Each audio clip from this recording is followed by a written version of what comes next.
Hi, and welcome to Mindful, Beautiful, and Thriving, a podcast series by Tharaka Foundation focused on youth mental health. Before we begin today's episode, I just wanted to let you all know that all content that is found in our podcast is created for informational purposes only. This content is not intended to be a substitute for professional medical advice, diagnosis, treatment, or therapy. Always seek the advice of your physician or other qualified health provider with any questions you may have regarding a medical condition, and never disregard professional medical advice or delay in seeking it because of something you have heard in this podcast. Thank you so much, and without further ado, let's get started. Thank you, everyone, for joining me again today. This is your host, Punam, here with Sister Rini. You see both of us always with a new guest, and today's guest is Neyaz. She's going to share her parenting journey with us. And I wanted to remind all of you this is our unfiltered episode. We have real people sharing real stories. With that, Niyaz, thank you so much for joining us today. Please introduce yourself and tell us more about you, your parenting journey, whatever you feel comfortable sharing. Sure. Thank you so much for having me, Poonam. It's great to be here with both of you. A little bit about me. Professionally, I am a program manager at Cisco Systems, and that's how I gotten to know you, Poonam. I've been with the company for a little over a decade. I did start as an intern and have been with the company since because I just really do value the culture of the company and the emphasis and support for their people. I don't. I have other friends that are within the Bay Area and work for other tech companies, and from conversations with them, it's not always it's not always the same experience. And so, with different communities like the mindfulness and resilience community that I've gotten to the pleasure of getting to know you, Poonam, and many other individuals as well. It's just a really great place to be, and I'm very fortunate for that. And then personally, my husband and I, we've been together for 17 years, married for 7 of those years, and we do have two little ones. My son is 3.5, and daughter is going to be 6 next month. So we're definitely in the season of life with two very small children that are kind of close in age. So it is a bit crazy, but there's definitely, I think, I look back when my son was still nursing and my daughter was a toddler, and I'm honestly kind of just impressed and shocked that I got through all of that. So it is nice to be able to see them grow, and especially like my son getting a little bit more independence, and um just feeling like, okay, this is temporary. It's not always going to be like this. They're not always going to be this little. Trying to appreciate the moments that I get with them, and then needing me and wanting me, but also acknowledging that those moments can also be very hard as well. Thank you, Niyaz, for sharing more about you. Definitely, your hands are full being a working mom and two young children. Um, so you mentioned, yeah, you're trying to be in the moment, enjoy. So how does your typical day looks like, and how do you manage everything? I hope you have enough support and help at home. I am learning to ask for more support. I think previously I just kind of felt like I needed to do it all. I think especially because, like I mentioned, with like nursing my son and then having my daughter, there were I think being the default parent can be really hard because you just get set into that role, and then I think it takes some reflection to be able to acknowledge and realize that you don't need to do it all, and it's okay to ask for help. So I've been really trying to be more vocal about my needs, and my husband is great, and I'm fortunate enough to also have my mom nearby, so she's some helping hands with the kids whenever she can. But a typical day, like, honestly, during the work week is very chaotic. getting up, getting the kids to school, every single minute counts. And often I am, they remind me that I'm not on my time, no matter how much I try to organize and be on time. Technically, my son's not a toddler anymore, but we would say, like, okay, I'm on toddler time because you have to add in like so much buffer for getting ready. But sometimes, like, no matter how early I wake up or how early I wake them up, you can't plan for everything. A perfect example, real life example from this morning is my daughter went into the refrigerator to grab something, and she ended up knocking over uh, our organization racks that we had in there, plus all of the eggs that were in our egg cart. And there was just raw egg and eggshells everywhere. And just in those moments, who could have predicted something like that to happen? But, just taking a deep breath, recognizing like she didn't mean to do that. Like, it's okay. It's going to get figured out. Letting her know I'm not mad at you. Accidents happen. It's fine. We'll get through it.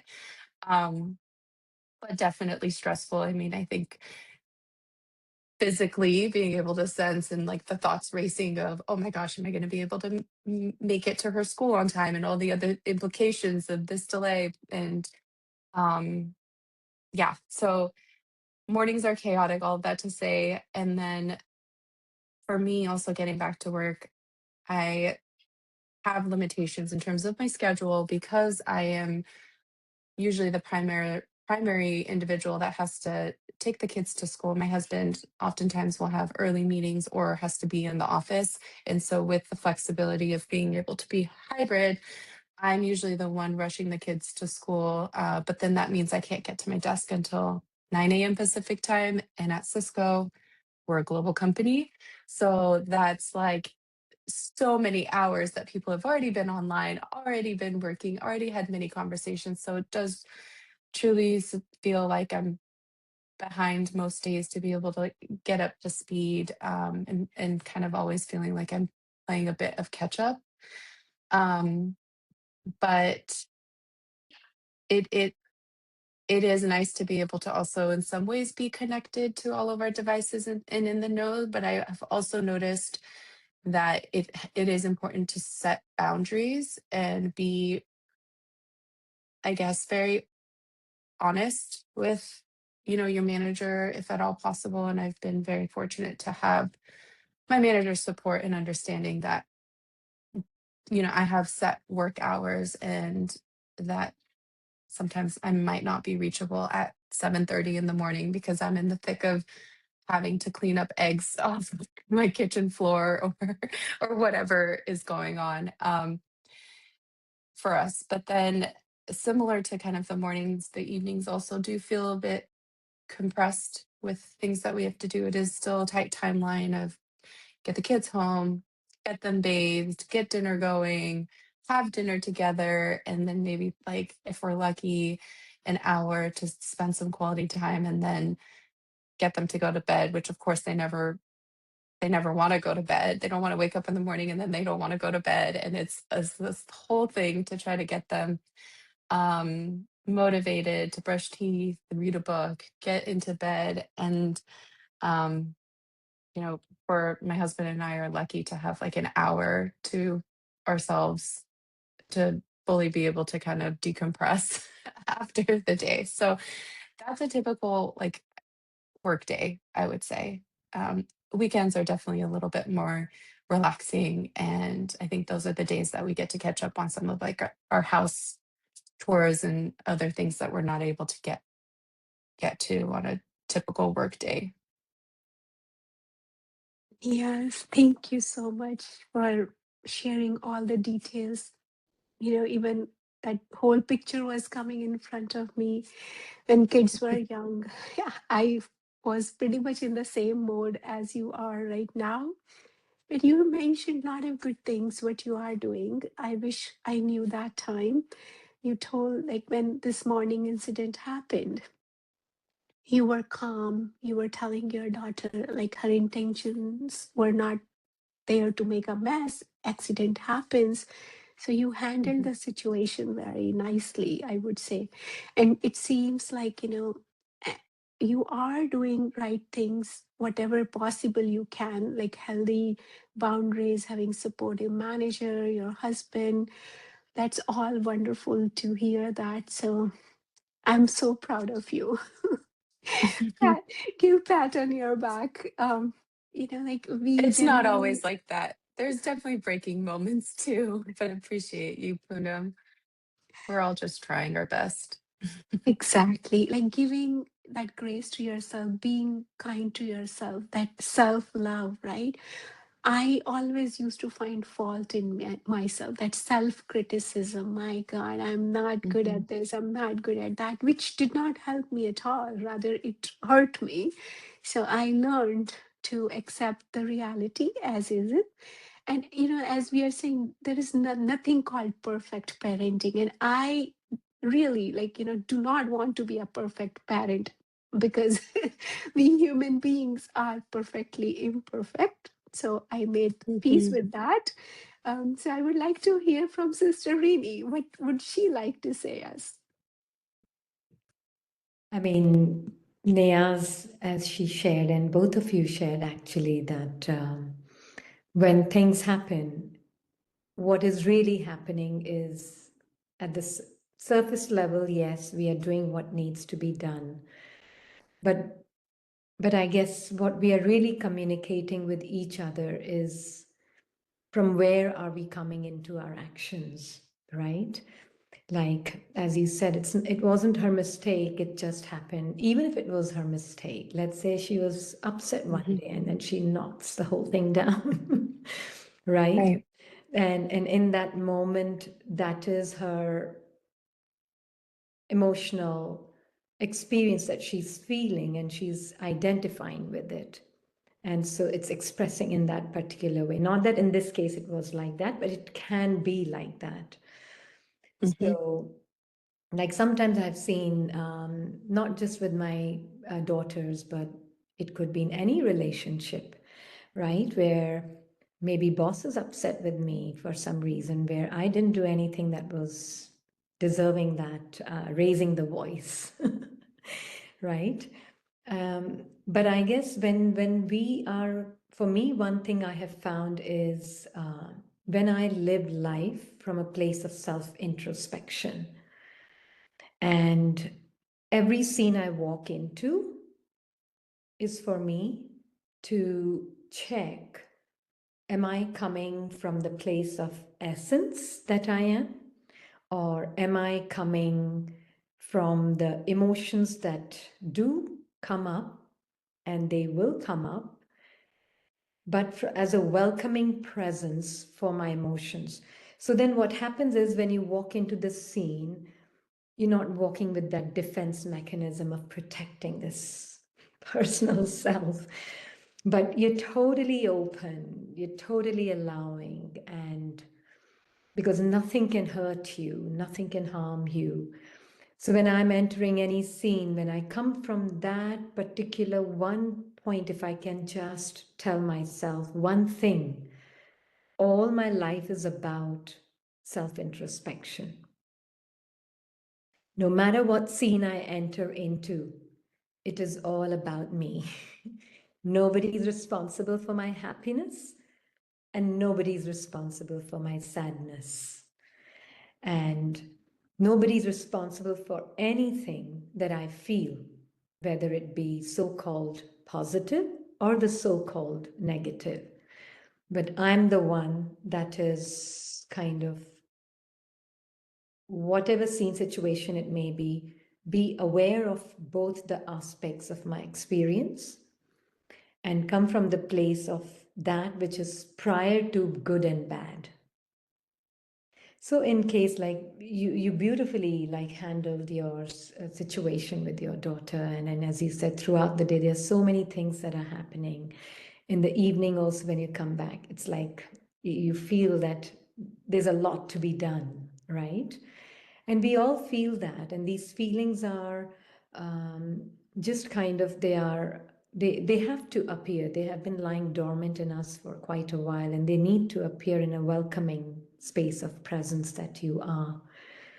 So I find that from what you shared, and that it's like, if I'm not holding anything against myself and not identifying myself with any of these feelings and emotions. Like, for example, I remember one time I had said something to my daughter out of, I kind of reacted through my emotions. And I said something, and then there was a feeling of regret and guilt. And then it was like, now I had a choice. The choice was, do I keep identifying myself with that guilt or regret? I could have done it another way. I should have done it this way. Right? And it's like, and then if she's upset, and then you're trying to do things to please them out of that guilt and out of that shame, what can I do to pacify her so that I don't feel so guilty? Right? And one thing I realized and recognized, and if we have time, I may share a simple analogy that will help clarify that. There's this do we have time, Sister Poonam? Okay. So this very simple analogy that I always see of, it's like an actor playing on the stage, right? And it's like, let's say Jerry, I like to give this example of Jerry Maguire, which is Tom Cruise playing the part of Jerry Maguire, right, in a movie. And there's a certain script that is there as Jerry Maguire for Tom Cruise to play. Now, if Jerry Maguire is still Tom Cruise playing it, but if Jerry Maguire starts to, as Tom Cruise as Jerry Maguire in the movie, whilst he's playing the movie, there's a certain script that he has to act out, and that he could have two girls, mother, father, lots of relatives as Jerry Maguire, right? And if in that script there is a certain act where whatever he's feeling, whatever emotion as Jerry Maguire, Tom Cruise is feeling, he doesn't forget that he's Tom Cruise whilst he's playing Jerry Maguire. So he doesn't forget his true nature, although the part that he has to play in the script is different from his true nature. So even if he does get carried away in that particular script and comes into action, he still has a choice the moment he recognizes to step back and come back to his true nature. So that's what I felt like, that, okay, when there was feeling of getting upset with her and saying something to her out of that emotion, I thought I am this particular character that I'm playing. But the moment there's a recognition, I know that that which I am, prior to playing this particular character, I am this pure awareness that is playing this particular part. And what this part really is a costume of thoughts, feelings, sensations, and perceptions. And in that moment, I believed myself to be that character. And as that character, I became a mother upset with a daughter. Right?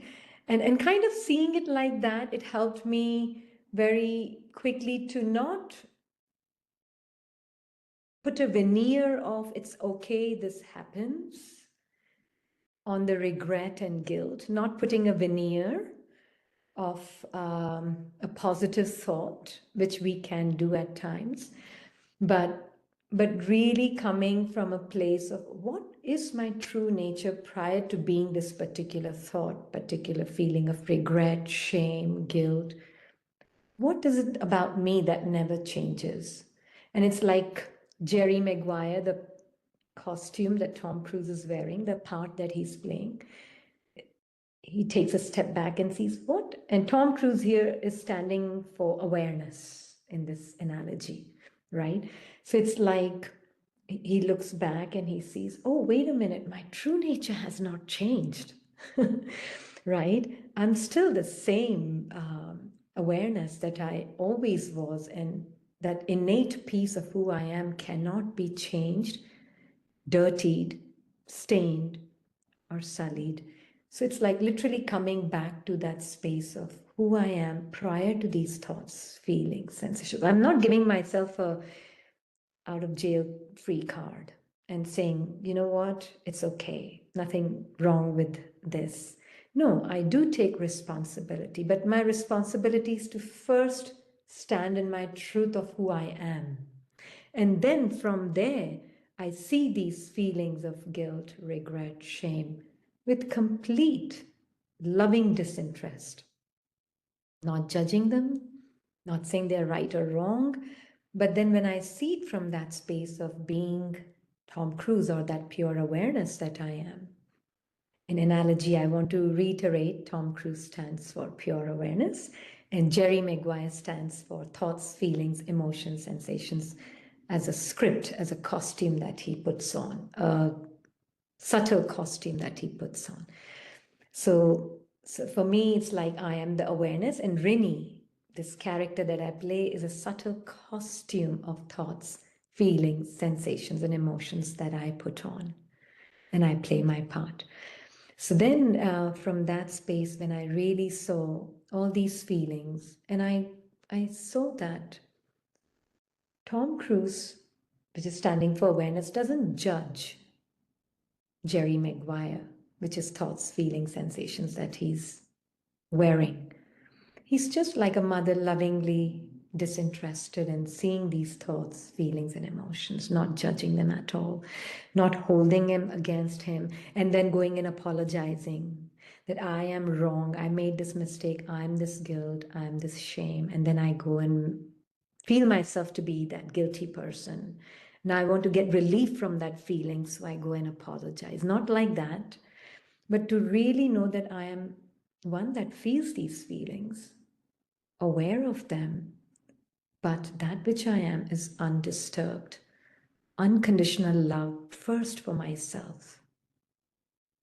And then, when from that place I come, and I remember then when I actually went to my daughter and we started talking, and she was like, she could see that I was not holding anything against myself, very subliminally, not on surface, but because I was not holding any action against myself or any feeling of thought, emotion against myself, I felt that she is also experiencing that. She is feeling that somewhere my mother is not feeling herself to be a guilty person, but she's really experiencing herself as the one that can be a welcoming presence for these feelings. Not that she's saying it in words, but that is what is there in her attitude. So that's when I found that no matter what happens, no matter what relationship, no matter what scene I enter into in this world play, if I come from the place of always, even after something has been done, which may not exactly be in alignment with your truth, the way back is immediately right here, right now, to your truth, which cannot be disturbed. So that's when I find, when I live from that attitude, somehow world is not a dangerous place. World is a beautiful place. And it's like the whole universe is dancing to the tune of what you think you are, what you know you are, not think, but what you know you are. And it will really make relationships much healthier and much more, I would say, where there's a lot more silently communicating love and peace under the surface of relationships that we have. So I just kind of thought I would like to share that because I know sometimes we do get caught up into positive and negative quite a bit, right? And we feel that if it's positive, it's good, and if it's negative, it's not so good. But I kind of wanted to just shine light a little bit on it's not about positive or negative, but it's about being the one that is aware of both positive and negative without preference and without resistance.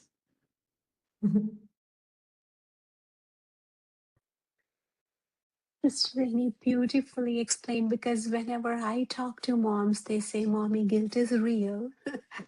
So they do feel that, juggling multiple balls, like choosing things, prioritizing work versus, kids' activities, their school things.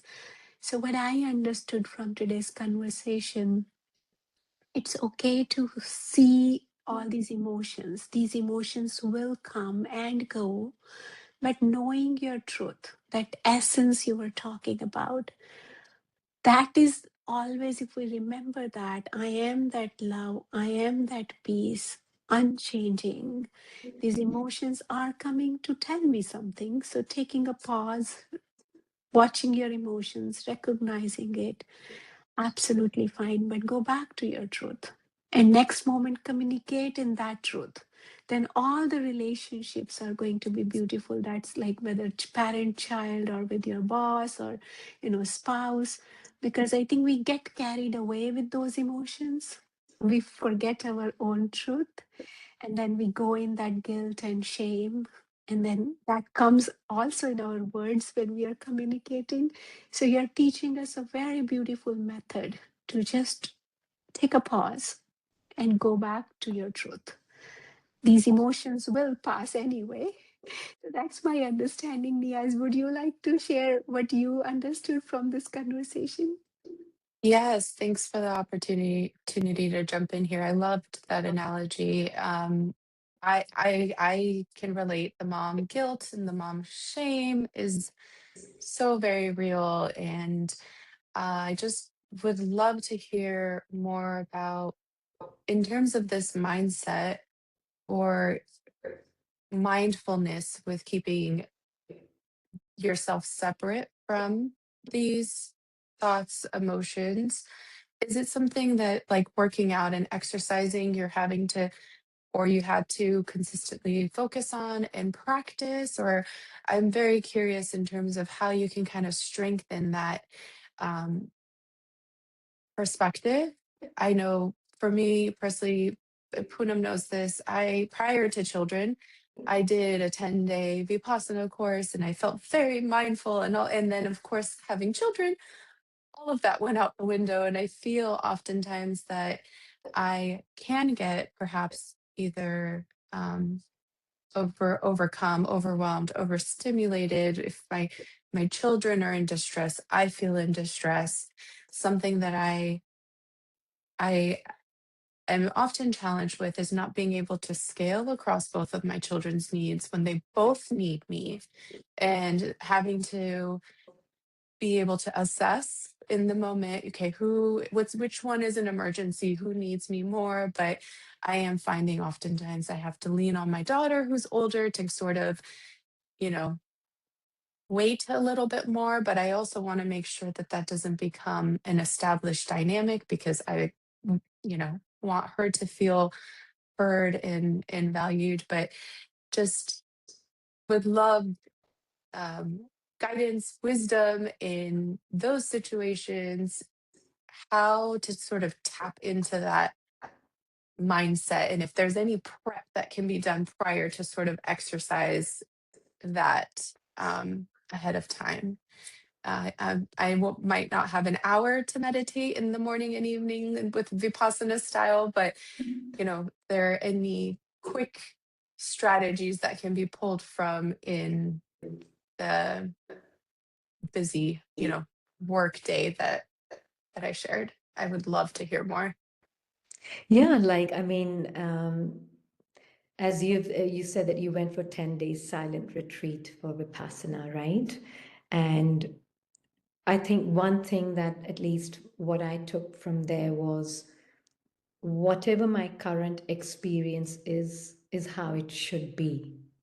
There's no resistance to what my current experience is in this moment as it is. And it's not about either resisting it or seeking something else, but just seeing. Like, for example, as you said, and one thing that I have really seen that is very clear for me now after meditation for a couple of years now, actually 15, 20 years now, but it's not even about number of years, I would say. It is about just knowing that your source of peace and happiness is not your children, your relationships, or the world. The source of happiness and peace is in my being that I am. So then, just this one little small understanding, I'm not holding anybody else responsible to make me feel peaceful. I'm not holding anybody else responsible to make me feel loved. So just this one little step that nobody else is responsible for my peace and happiness. Then I'm not looking at my children also that if they are happy, then I'm happy. Yeah, because if they are happy, one day they may be sad, but they need a stable ground to come to, right? If they can come to my stability, that it's okay for you to be unhappy also. It's okay for you to feel sad. I let them feel their emotions. It's perfectly safe to feel your emotions because my happiness or my peace is not dependent on you. Not, I'm not saying that to them, but internally I know my source of peace is my being, not you, right? Not that I'm saying it to them on their face, but internally really knowing it very clearly. So what happens is it's like if they are if she's upset with me, or let's say one feels that she's more biased toward the older one than the younger one, these kind of thoughts come to us, right? My daughter should not feel that I am neglecting her and I'm taking care of my son. Now, this thought may come, but if I can see this thought as well as just a passing cloud, it's not my voice. It's just something that I'm aware of as a passing cloud. That which I am is a silent observer which has no words, observing that thought as a detached observer, but it's not something that is defining me or defining her in any way. So, what I find is when I detach from the thoughts, that does require some relaxation of attention, I would say, rather than concentration. So, and this comes a little bit with practice throughout the day. You're driving the car and thoughts are coming, or you're with family. Maybe take those situations and scenes which are not so demanding in the beginning, right? Like when you're driving a car or when you are by yourself somewhere and thoughts are coming. Like one day I was sitting here in meditation and a very loud truck passed by and it was like, oh my God, maybe I should move my meditation room to the other side.